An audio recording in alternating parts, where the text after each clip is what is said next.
Շնորհակալ եմ, պարոն Մկրտչյան, իրապես կարևոր օրենքի նախագիծ եք ներկայացնում։ Ես ուզում եի ուղղակի հստակեցնենք, մենք այս պահի դրությամբ ինչպիսի վերաբերմունք ունենք թափոնների նկատմամբ, այսինքն կոնկրետ մեր թափոններից որ մասն են ենթարկվում վերամշակման,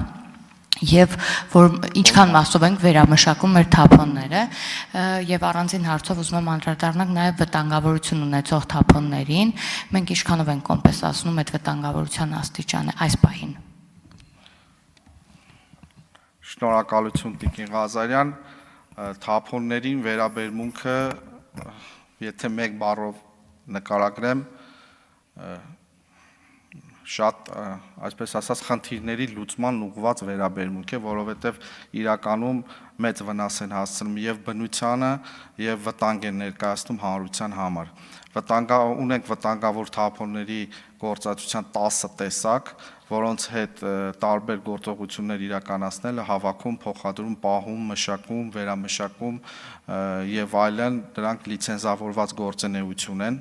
իրենցից ենթադրում եւ մենք արդեն ունենք տրված թվով 76 կազմակերպության լիցենզիաներ, որոնք իրականացնում են իմ նշած այս գործողությունները։ Բնականաբար վտանգավոր թափոնները տարբեր տեսակի են եւ գործողություններն էլ իրենցից ենթադրում են տարբեր կան ընկերություններ, որոնք զբաղվում են միայն դրանք պահելով, որոշ ընկերություններ հավաքելով եւ փոխադրելով, իսկ որոշները դրանք վերացնելուն ուղղված գործողություններն են իրականացնում։ Այս պահի դրությամբ Հայաստանի Հանրապետությունում շնորհակալություն ունենք։ Շնորհակալ եմ, պարոն Մկրտչյան, շարունակեք նաև տեսակավորում իրականացնում ենք, թե չէ ու ինչքանով ենք տեսակավորում թափոնները, վտանգավոր ինչ է